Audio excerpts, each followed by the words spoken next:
C'est arrivé assez vite et c'était juste des vagues. J'ai commencé à paniquer. Elle m'a fait une peur bleue.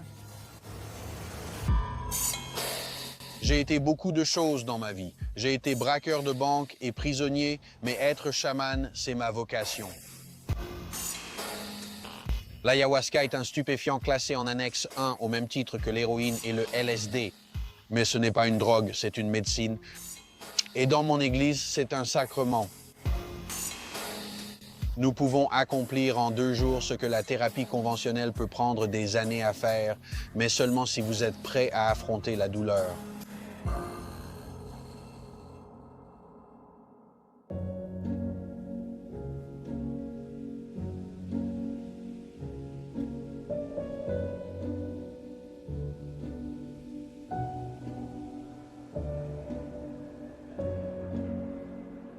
Le restaurant de Tony York était une bouffée d'air frais pour moi. Après avoir purgé une peine de prison, j'étais sorti. J'ai des paiements de voiture et un loyer à régler. Alors j'ai pris ce boulot ici au restaurant de Tony York. Chef, cuisinier, plongeur, tout ce qu'il me demandait de faire. Un jour, Steve est venu me voir et m'a dit « Au cas où quelqu'un te dirait quelque chose, je suis un braqueur de banque condamné, mais j'ai purgé ma peine. » Et en gros, j'ai ri et j'ai dit « Vraiment ?» Et il a répondu « Oui. » Et j'ai dit « Mais tu n'es pas recherché maintenant. » Et il a dit « Non. » Et j'ai dit « Écoute mec, si tu as purgé ta peine, ça ne me pose aucun problème mec. » C'était l'une des rares fois où j'ai parlé de mon passé à quelqu'un et qu'il m'a accepté ouvertement sans demander plus d'informations. La partie la plus difficile de cette conversation, c'est quand j'ai dû lui dire que j'avais braqué la banque de l'autre côté de la rue. Même en étant assise ici, je sens mon adrénaline commencer à monter un peu. Je me suis assis exactement à cet endroit plusieurs fois, en regardant juste là-bas, en observant les employés se garer, en voyant qui entrait et sortait de la banque, en repérant les habitudes de la banque.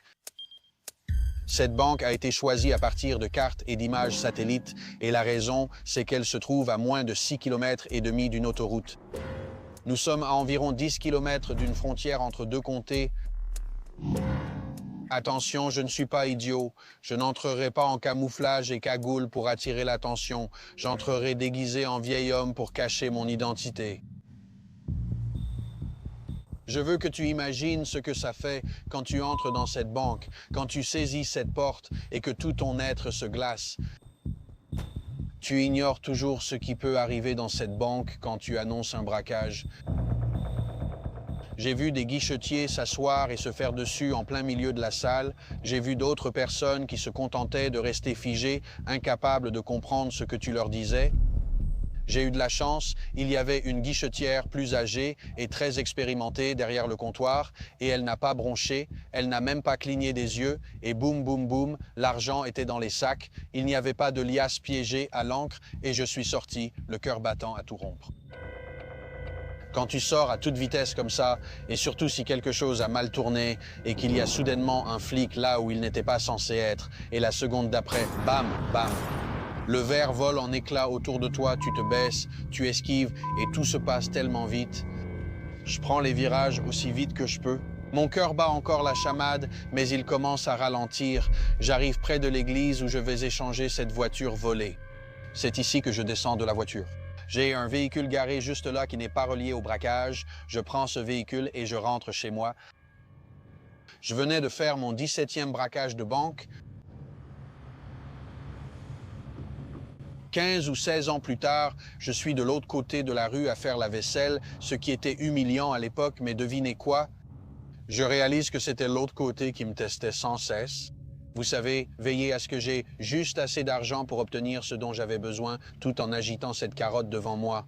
Tu sais combien de fois je suis resté sur le parking de Tony à regarder le fourgon blindé arriver en me disant « Mince, il passe tous les jours à 2 heures ». Tu sais combien de fois je me suis assis ici à regarder chaque employé de cette banque y entrer, sachant très bien que la seule chose qui me séparait de 280 000 $, c'était 2 femmes et une porte en verre. Tu parles d'une épreuve? C'était mon épreuve et je l'ai réussi parce que je ne l'ai pas braqué.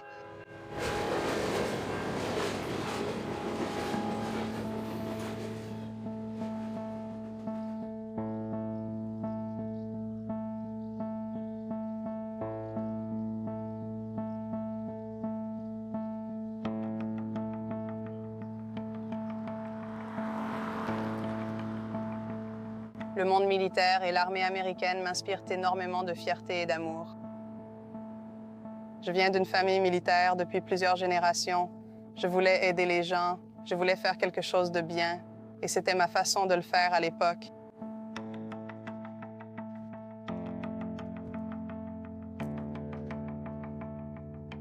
Mais en même temps, être dans l'armée m'a apporté... Ça m'a donné un trouble de stress post-traumatique. Je suis rentrée d'Afghanistan avec un trouble de stress post-traumatique. J'étais une sacrée infirmière de combat en Afghanistan. J'ai gravi une montagne alors qu'on nous tirait dessus avec des RPG et des AK, comme si de rien n'était. Et maintenant, tu veux que j'aille faire les courses et parfois, je ne le fais pas. La dernière fois que mon trouble de stress post-traumatique a été déclenché, il y avait un gars vraiment ivre et la barmaid avait arrêté de lui servir à boire. Je l'ai juste regardé et je lui ai dit « Mec, elle refuse juste de te resservir. Rentre chez toi. Tu es complètement saoul. » Il m'a dit de retourner en Afghanistan et d'y mourir. L'instant d'après, je me suis retrouvée dehors en train de le plaquer contre le mur par la gorge. En participant à cette cérémonie, j'espère enfin réussir à assimiler au moins une des situations vécues en Afghanistan.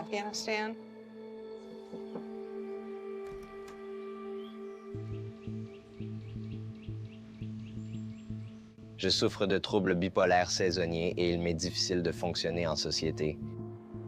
En été, je me sens invincible, comme si je pouvais tout faire. Et puis en hiver, c'est un peu comme l'histoire de Cendrillon quand l'horloge sonne minuit. Le carrosse se transforme en citrouille et tout s'effondre. Donc, c'est moi là. Je demande de l'argent à mes parents car je ne peux pas travailler l'hiver. C'est encore un peu gênant d'avoir 24 ans et de vivre chez mes parents.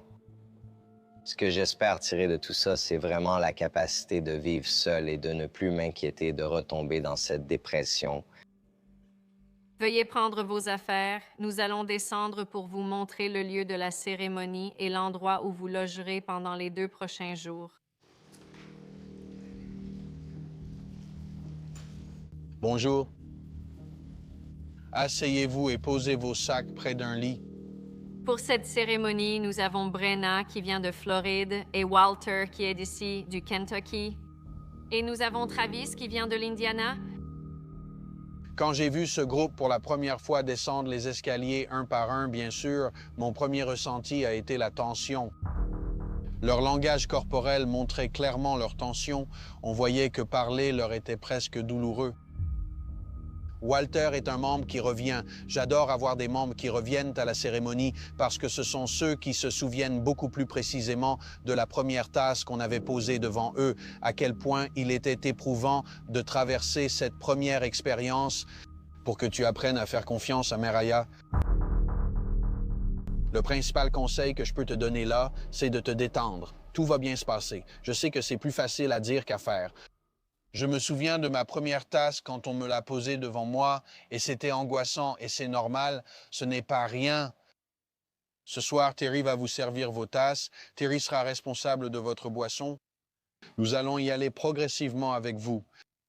Nous ne sommes pas là pour vous jeter dans le grand bain. Pour votre première nuit, nous vous aidons à trouver l'équilibre avec la médecine comme avec l'alcool. Vous êtes déjà sorti boire un verre et après 2 ou 3 bières, vous vous sentez plutôt bien. Mais arrivé à 6 ou 7, vous devenez tout de suite un connard. Eh bien, c'est un peu pareil avec l'ayahuasca. Trop, ce n'est pas bon parce que ce qui va se passer, c'est que vous allez être submergé et vous allez avoir peur. Vous savez, je l'ai fait moi-même plus de 400 fois. Faites-nous confiance. Cette dame a aidé de nombreuses personnes à traverser des périodes difficiles. Sa façon de s'en occuper est phénoménale. C'est pareil avec Tlawil. Nick a une vision qui, je vous jure, est très apaisante, très ancrée. Faites confiance à la médecine, à vous-même et à nous. Ma peur de prendre l'aya, c'est que ça n'ait pas d'effet positif sur moi et qu'au contraire, j'en ressorte en me sentant encore plus mal dans ma vie. Quand j'ai eu ce verre dans la main, je me suis juste dit, ça y est, on y va. Tu sais, accroche-toi, tu t'apprêtes à vivre un vrai voyage. Nous interviewons des personnes de tous horizons et, avec le temps, on entend souvent la même histoire qui commence toujours par le Wi-Fi gratuit. Ouais, le Wi-Fi de l'aéroport. Qui aurait cru que je perdrais autant? J'étais dans un café à répondre à des emails. Je ne pensais pas que ça m'arriverait. C'était une erreur. J'aurais dû être plus prudente. Mon ordinateur a été piraté, mes informations de carte de crédit ont été volées et j'ai fini par être débité de beaucoup d'argent. Quelqu'un a piraté mon ordinateur, a pris des photos vraiment privées de moi et les a mises en ligne. Ça m'a vraiment blessée. C'est pourquoi le sponsor d'aujourd'hui est important. Le VPN de Surfshark protège et chiffre vos données personnelles en ligne. Dès que votre appareil se connecte à Internet, toutes vos informations, comme vos données de carte bancaire ou vos photos personnelles, sont chiffrées. Votre activité reste donc invisible à toute personne voulant vous surveiller. De plus, un seul abonnement protège un nombre illimité d'appareils. Donc, que vous soyez coincé à l'aéroport, que vous travailliez depuis un café ou que vous utilisiez n'importe quel réseau public disponible, Surfshark vous aide à naviguer plus sereinement. Pour naviguer en sécurité dès aujourd'hui, rendez-vous sur surfshark.com/discount. Utilisez le code DISCOUNT lors du paiement pour obtenir 4 mois supplémentaires de Surfshark VPN ainsi qu'une garantie satisfait ou remboursée de 30 jours. Maintenant, revenons à notre sujet. Après avoir bu ce breuvage, il n'y a plus de retour possible. Il n'existe pas d'antidote à l'ayahuasca. Il n'y a qu'une seule chose qui fera disparaître l'ayahuasca de ton corps, et c'est le temps. L'ayahuasca est un thé hallucinogène fabriqué à partir de plantes de l'Amazonie, et c'est la substance psychédélique la plus puissante que l'on connaisse. Mais ce n'est pas comme le LSD. L'ayahuasca est un portail vers votre moi intérieur, votre subconscient, et à travers ce portail, vous allez rencontrer une déesse que nous appelons Mère Aya. Lorsque votre voyage commence, vous pouvez ressentir de l'euphorie jusqu'à boum. Le pic arrive et la purge commence maintenant. Vous pouvez rire, vous pouvez pleurer et vous pouvez faire les deux en même temps. Vous pouvez vomir ou chier, mais chacune de ces purges est une manifestation physique d'une libération émotionnelle. C'est à ce moment-là que vous trouvez vraiment la guérison. Tu es prête pour la suite, chérie? Oui, madame.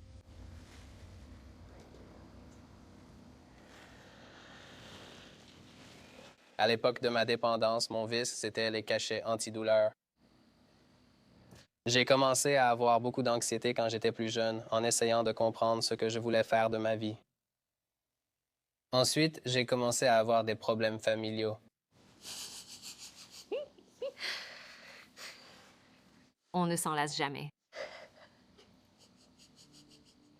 Et puis, les choses se sont vraiment dégradées juste après le lycée et je suis tombé en dépression. Je me sentais sans valeur et tout à coup, tu sais, quelqu'un m'a tendu la main et il y avait une pilule dedans. Tu sais, je l'ai prise et là, c'était comme « wow ». Je veux dire, ça m'a vraiment permis de me sentir mieux dans ma peau. C'était un répit face à tout ce discours intérieur négatif. Je pensais que c'était la meilleure chose au monde. Et je n'avais aucune idée qu'il y aurait une dépendance physique qui m'attendait, un sevrage qui m'attendait.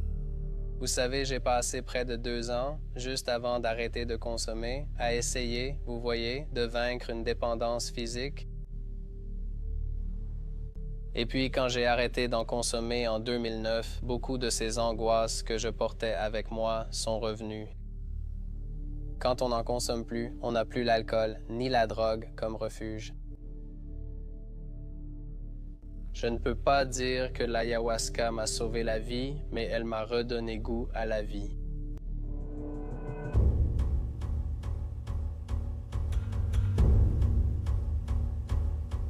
Les gens me regardent boire pendant la cérémonie. Vous ne vous rendez pas compte de tout ce que je fais en même temps, même quand on dirait que je ne fais absolument rien. J'observe les esprits, je les vois entrer dans la pièce, je les ressens. Mère Aya passe à côté de moi et me caresse doucement le cou. Elle me fait simplement savoir qu'elle est là et que tout va bien. Mais pour vous, vous aurez l'impression qu'il ne se passe rien chez moi. Je veux que vous me considériez comme un chien d'assistance. Et quand les esprits me mettent mon harnais et ma tâche, c'est là que je travaille. Je suis dans le harnais d'un chaman. Je suis dans le flot et en lien. Mais quand le harnais est enlevé et que la cérémonie est terminée, je suis comme vous.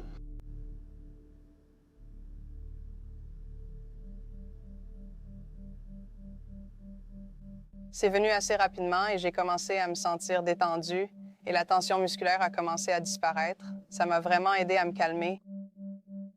J'ai été infirmière militaire pendant 8 ans. J'étais sur une base avancée avec 250 hommes et j'étais la responsable médicale principale sur cette base. J'ai réalisé des interventions chirurgicales et accompli des actes que de nombreux ambulanciers et infirmiers ne font pas aux États-Unis. Mon travail était de les ramener chez eux, auprès de leurs femmes, de leurs enfants et de leurs parents. Personnellement, j'ai perdu 7 soldats américains. Tu ne peux pas sauver tout le monde. Pourtant, j'ai vraiment du mal à accepter ça. Alors,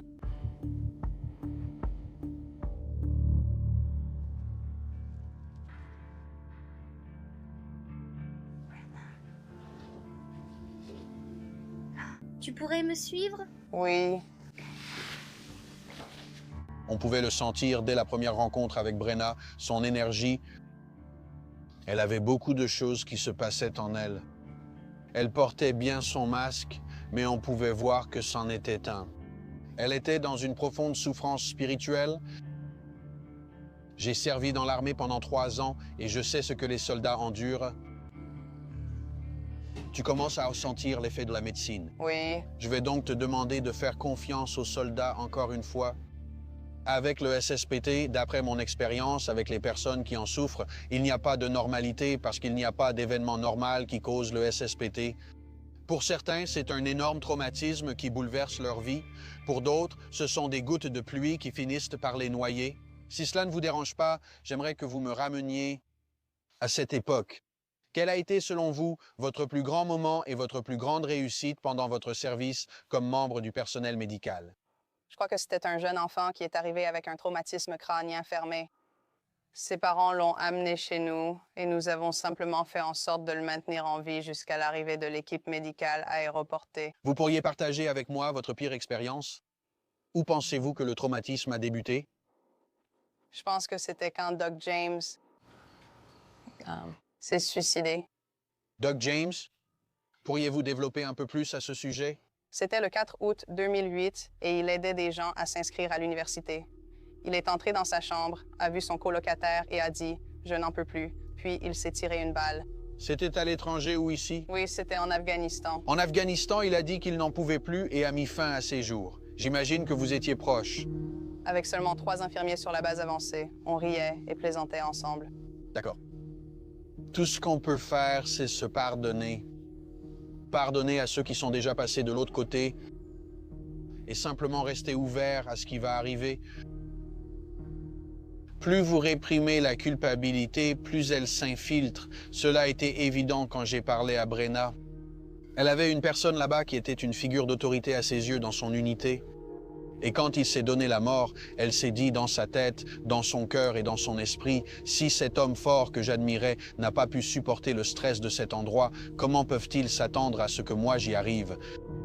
Et à ce moment-là, elle a commencé à ériger des barrières parce qu'elle était toujours dans un environnement hostile. Elle devait encore fonctionner. Son équipe comptait sur elle. Mais pourtant, la culpabilité grandissait aussi vite que son courage.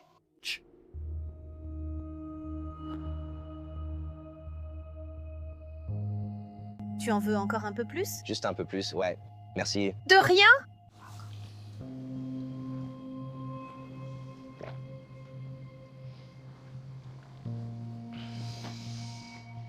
L'ayahuasca fait effet.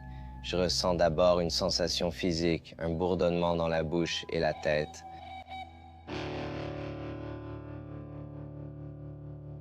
Et j'ai l'impression que mes pieds sont à 1 kilomètre de moi. Et puis je commence un peu à perdre la sensation d'avoir un corps.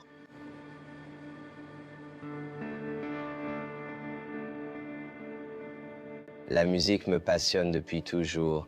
Enfant, j'accompagnais mon père au concert, je portais des câbles. Il jouait dans un groupe de rock dans les années 90. C'est vraiment la seule chose que j'aime vraiment faire. J'ai un trouble bipolaire saisonnier. Ça dure depuis un moment, mais ces 5 dernières années, ça a été le plus flagrant. La saison creuse dans mon activité coïncide avec ma période de dépression, donc je suis encore moins motivé à sortir et à chercher du travail.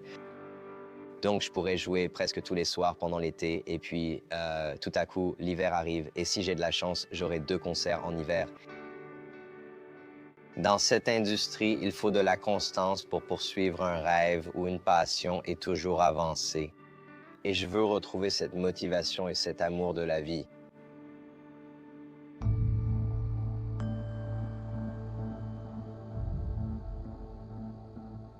Quand Walter est venu chez nous pour la première fois, il avait déjà affronté de nombreux démons liés à la dépendance. Il avait suivi les alcooliques anonymes et était sobre depuis 8 ans. Mais à un moment donné, cette anxiété a commencé à monter en lui. Je me sens anxieux. Je suis nerveux. Beaucoup de ces angoisses que je porte avec moi depuis quelques années sont désormais remontées. Tout était amplifié au point que je me sentais vraiment mal à l'aise. Je n'aimais pas ce que je ressentais. Et j'avais cette énergie qui tournait en moi, dans ma poitrine. Mère Aya est venue cette première nuit et elle a attrapé Walter par la poitrine et l'a jeté sur le lit. Et elle a tiré de lui ses angoisses de son côté sombre et les a toutes mises au premier plan. Et cela l'a vraiment bouleversé. Walter était complètement déséquilibré et elle l'a mis à rude épreuve. Mais ce qu'il ne comprenait pas à ce moment-là, c'est que les esprits, eux, le mettaient à l'épreuve parce qu'ils étaient eux aussi très désireux d'œuvrer à travers lui.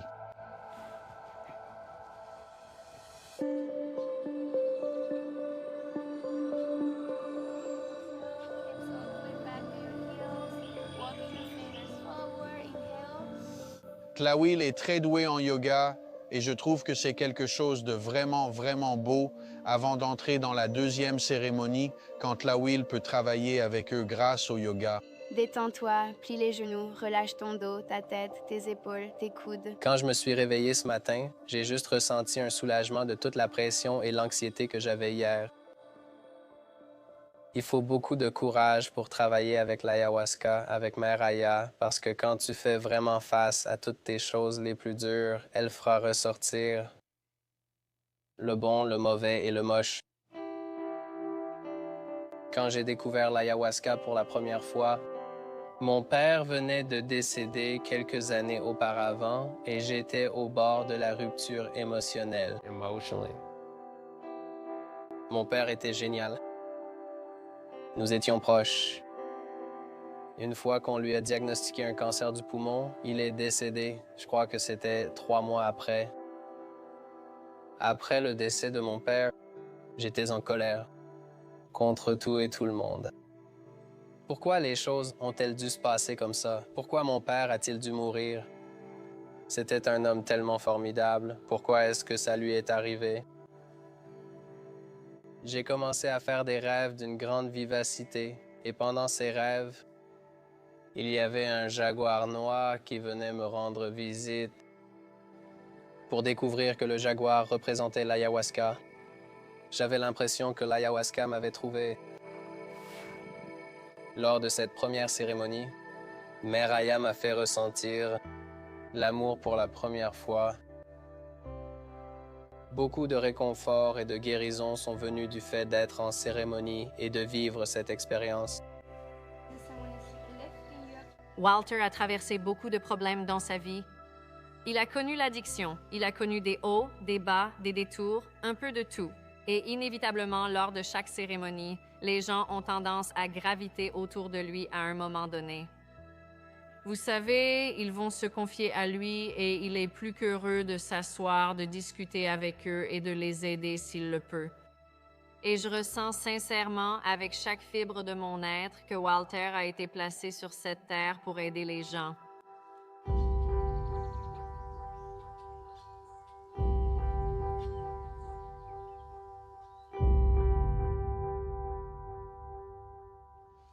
Bonjour. Bonjour. Comment allez-vous? Prêt pour notre deuxième aventure? Oui.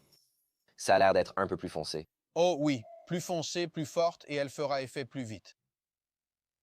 La deuxième nuit, N'y va pas en te disant que ça va être les montagnes russes, youpi, et que ça va être amusant. Tu dois y venir en étant conscient du sérieux de cette cérémonie.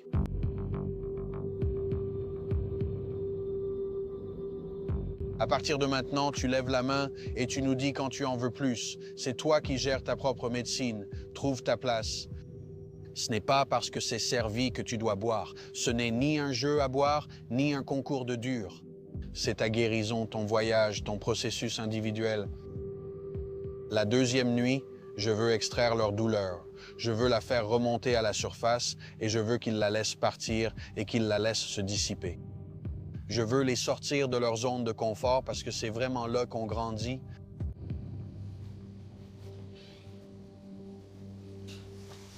Comment tu vas, ma chérie? Tu le ressens? Tu commences à le sentir un peu ou... Oui, d'accord. Tu en veux un peu plus ou tu sens que tu es... Non, je pense que ça va. D'accord, c'est ce que je voulais savoir, ma chérie. Ok. Avec Brenna, quand elle est sortie de cette première nuit, on voyait qu'elle était vraiment à vif. Tu pouvais voir qu'elle était un peu déstabilisée, mais tu pouvais aussi voir dans ses yeux que quelque chose avait changé. Pas complètement, mais ça avait commencé. Et je savais que si on arrivait à la faire passer à la deuxième nuit, elle était prête à vivre une percée comme jamais auparavant. Et il n'y avait personne pour qui je le voulais plus que pour une camarade d'armes.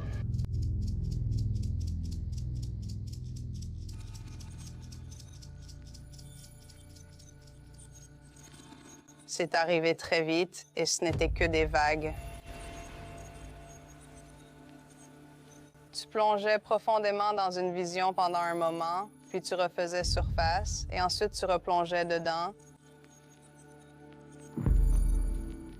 La première chose dont je me souviens, c'est qu'on m'a mise dans un tube et que le tube a été rempli d'eau. Une femme de l'autre côté du tube me disait que tout allait bien. Tout ira bien. Détends-toi tout simplement. Et elle était très calme, et puis ses yeux semblaient comme sourire. Je commençais à m'agiter dans le tube, et dès que je me suis détendue et que j'ai laissé l'eau monter sur mon visage, ça s'est simplement enchaîné avec la suite.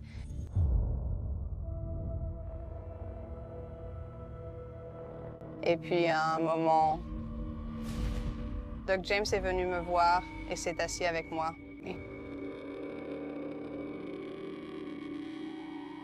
Il m'a dit que je n'étais pas responsable, que je ne pouvais rien faire. Son heure était venue.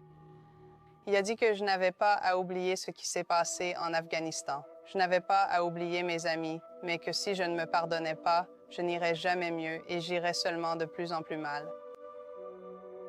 Il m'a simplement fait comprendre que je ne suis pas Dieu et qu'on ne peut pas sauver tout le monde. Je crois que j'étais soulagée de ne pas m'être trompée dans mon intuition.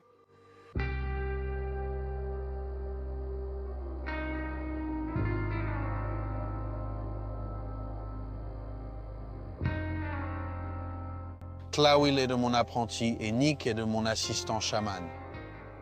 En tant qu'assistant chaman, Nick apprend à préparer la décoction. En tant qu'apprenti, on est en train de montrer à Tlawil la salle de cérémonie.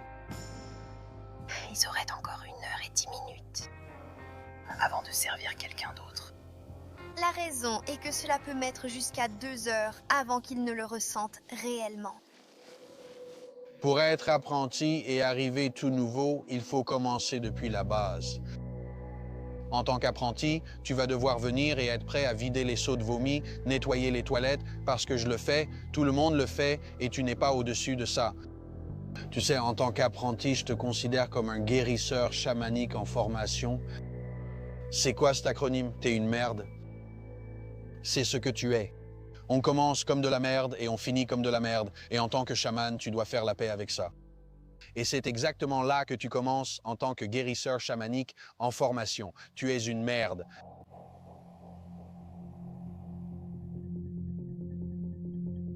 Comme Travis aimait la musique, je lui ai demandé d'amener sa guitare, sachant que c'était le meilleur moyen de toucher son cœur. C'était le moyen le plus rapide de trouver la cicatrice et de l'apaiser pour qu'il puisse dépasser ses propres limites. Patience. Maintenant, je comprends que vous avez une dépression saisonnière, c'est bien ça. Il y a eu un élément déclencheur. Oui, C'était un concert dans lequel j'ai investi beaucoup d'énergie et peu de gens sont venus. Pour beaucoup, cela semble anodin, mais ce n'est pas le cas. Absolument pas. Alors, vous mettez tout ça ensemble. Oui, en mettant tout ça bout à bout. Et ça a fait un flop. Comment tu l'as promu? Des affiches. Des affiches sur les poteaux téléphoniques. Donc ce n'était pas ton don pour la musique? La promotion t'a fait défaut. C'est une expérience formatrice, tu sais. C'était pas un rejet de toi et de ton art. Maintenant, si je te demandais tout de suite de me jouer une de tes chansons, celle qui te tient le plus à cœur, ce serait laquelle? Celle qui t'apporte le plus de joie en toi? Peut-être une chanson que j'ai écrite. Tu veux bien la jouer pour moi? Bien sûr. Merci. Hey, pretty eyes, take it in. Don't trouble your mind, knowledge comes with time. Travis était fragile et c'est à cause de son art. C'est un musicien. Il ressent les choses très profondément et il s'attend à ce que le monde l'aime comme lui aime le monde et ça le rend vulnérable à beaucoup de souffrances. Tu as joué devant une salle vide ou du coup tu as fait autre chose? Oui, je l'ai fait. J'ai joué jusqu'au bout et tout donné. Tu as investi beaucoup d'énergie dans un concert peu fréquenté. Et je pense que c'est la source de ta dépression saisonnière. Ouais. Tu étais en colère contre toi-même, contre tes amis, tu t'es senti abandonné. Je peux juste imaginer ce que tu as traversé. Pour un artiste, sa douleur, c'est son fonds de commerce. Tu sais, il viendra un jour où cette douleur créera pour toi quelque chose de tellement beau musicalement, mais tu dois faire la paix avec ça. Le simple fait de lui parler, de gratter cette guitare dehors, a vraiment ouvert quelque chose en moi que j'avais soit fermé, soit qui n'était plus éveillé depuis longtemps. Je n'étais vraiment concentré sur rien d'autre. Je laissais juste cette musique que j'ai écrite me traverser.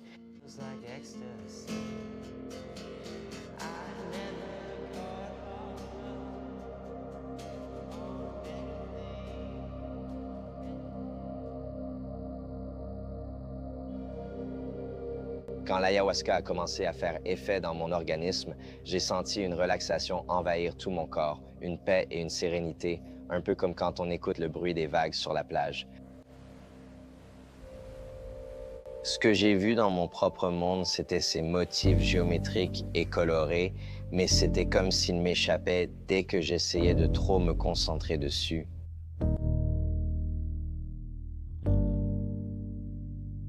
À un moment donné, j'avais l'impression qu'une pastèque sortait de mes doigts. Ouais. Je me suis dit, regarde ce que je peux faire. Je croyais que tout le monde l'avait vu et riait. Une pastèque sort de mes mains. Plus je riais, plus je me sentais léger. Et c'était comme si, en riant, je libérais ces blocages et ces énergies négatives. Le rire est la meilleure purge.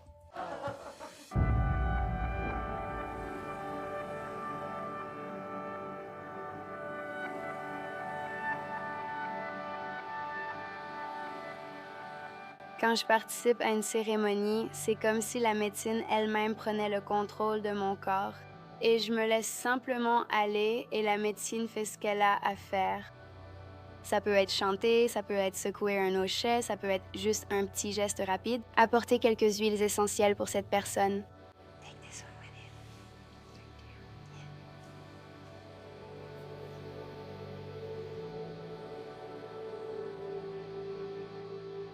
J'ai vraiment l'impression d'apporter juste une étincelle, une touche de magie dans tout ça, juste parce que la magie est partout et j'aime la montrer, c'est tout.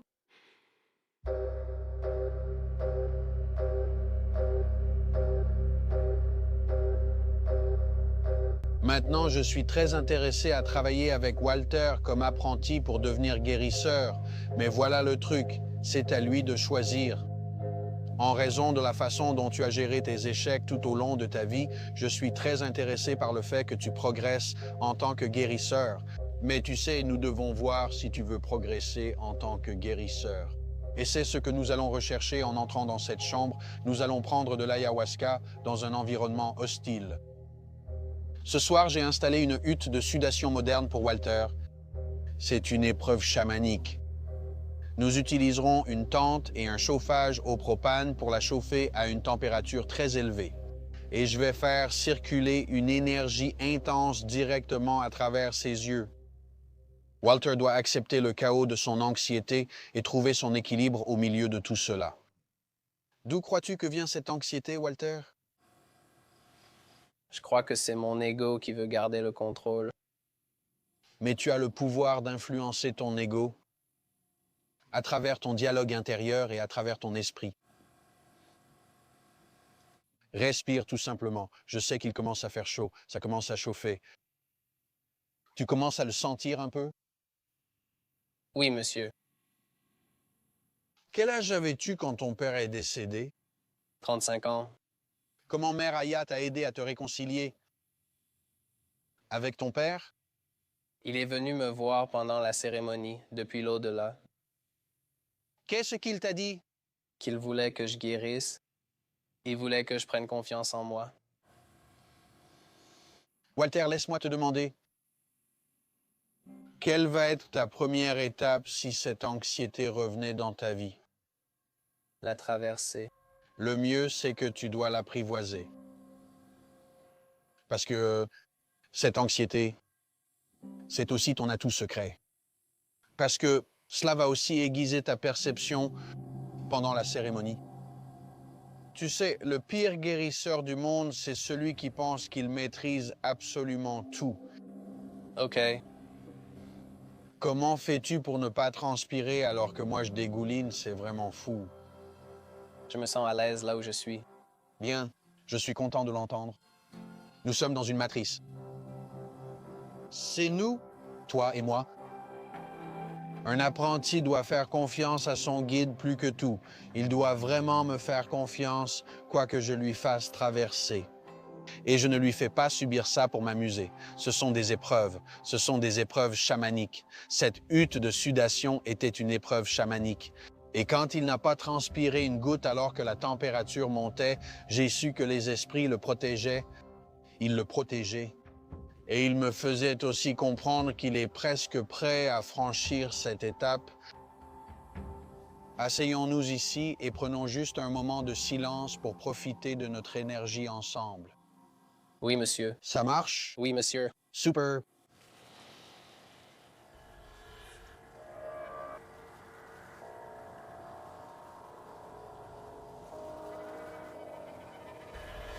Quand j'étais assis dans la tente, Mère Aya est venue à moi et elle m'a montré la guérison que j'avais vécue avec elle ces derniers mois et elle m'a dit qu'ensemble, nous avons accompli un grand travail de guérison. Alors, qu'est-ce que tu vas faire? Et à ce moment-là, le jaguar est descendu et il a croisé mon regard. C'était un regard sérieux et sévère. Il était fort, il était puissant. Et c'était le reflet de la guérison qui avait eu lieu avec Mère Aya. Je ne sais pas ce que Mère Aya prépare, mais je crois que travailler avec l'ayahuasca et aider les autres à guérir fait partie de mon chemin. Je suis enthousiaste et très optimiste à cette idée.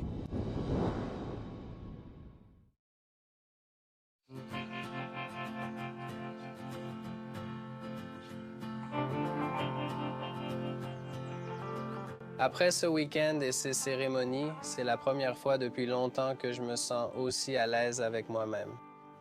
Et je me sens chez moi. Tu sais, Steve m'a proposé de devenir son apprenti et ça a compté énormément pour moi. Pourrais-tu me dire ce que tu ressentais pendant la cérémonie d'hier soir? Hier soir, j'ai ressenti un lien profond avec toi. C'était comme si j'étais exactement là où je devais être à ce moment précis. C'est puissant. Les esprits sont à l'aise avec toi. Et je sens que tu es prêt à passer à l'étape suivante si tu veux. Ne prends pas cette décision à la légère, c'est vraiment un engagement à vie. Une fois que tu choisis cette voie, c'est la tienne et tu dois la suivre jusqu'au bout. En ce moment, il a le choix, mais une fois qu'il aura fait ce choix, il devra vraiment aller jusqu'au bout. Merci, c'est un honneur. Merci.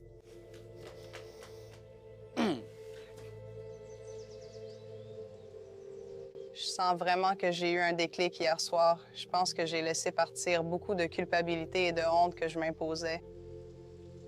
Alors, quelle sera ta priorité numéro 1 quand tu rentreras chez toi? Juste me détendre et laisser les choses se poser un peu. Ne pas retomber dans l'habitude de me mettre en colère pour tout, de juger et de critiquer tout ce qui se passe autour de moi. D'accord. Et as-tu des questions à me poser avant qu'on se quitte? Non, monsieur, j'ai juste quelque chose pour vous. Je voulais juste vous donner ça. Et merci beaucoup. Merci, merci. Maintenant,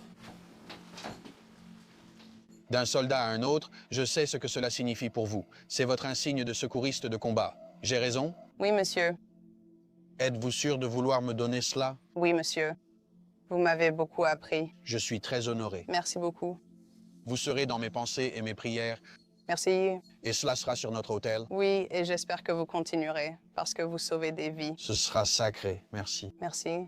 Elle m'a donné son insigne de secouriste de combat qu'elle avait en Afghanistan. En tant que soldat, je sais ce que cet insigne de combat signifiait pour elle. Pour moi, c'était vraiment un symbole de sa guérison parce que vous savez, en me le donnant, elle a tourné la page de l'Afghanistan. J'étais ému. J'étais humble et honoré. Je pense qu'un grand travail de guérison a été accompli ces derniers jours. La différence que je vois entre les personnes qui franchissent cette porte et celles qui en sortent est énorme. Votre énergie est plus légère. Je sens que vous avez tous les mécanismes d'adaptation pour apporter les changements que vous jugez nécessaires. La plus grande leçon que j'ai apprise de Steve, c'est qu'on a le droit d'échouer. Chaque échec n'est qu'une étape de plus vers le succès. Je ne ressens plus de colère en ce moment, ce qui est incroyable après 6 mois de colère ou de déprime. Donc, c'est vraiment, vraiment génial. La guérison que j'ai reçue depuis la première cérémonie jusqu'à ce week-end, j'en serai éternellement reconnaissant et je me sentirai toujours redevable. C'est vraiment magnifique de voir quelqu'un qui est brisé et qui est abattu commencer à guérir, trouver ce soulagement, établir cette connexion et trouver un sens à sa vie. C'est un vrai don et une bénédiction de faire cela pour quelqu'un. Les regarder partir un par un et savoir que je viens de semer une nouvelle poignée de graines dans le monde pour répandre un peu d'amour, un peu de compréhension et un peu de compassion. Ça rend mon monde meilleur, ça rend le monde de mes petits-enfants vraiment meilleur. Et ça fait aussi du bien à mon cœur.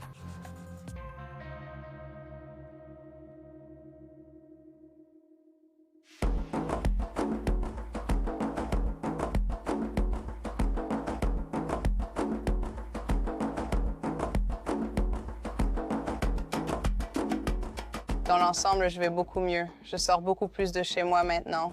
Je me sens beaucoup mieux avec les gens au quotidien. Je pense que je suis bien meilleure pour faire preuve d'empathie et de compassion.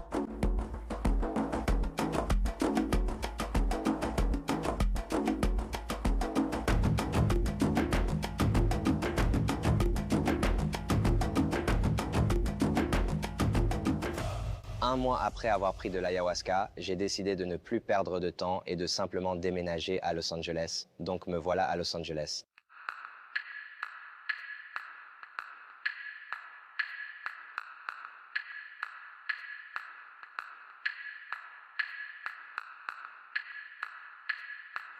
J'ai accepté de devenir apprenti. Je suis enthousiaste. J'ai hâte de commencer. Et puis, je ne vois vraiment rien de mieux à faire pour apporter la médecine à la population.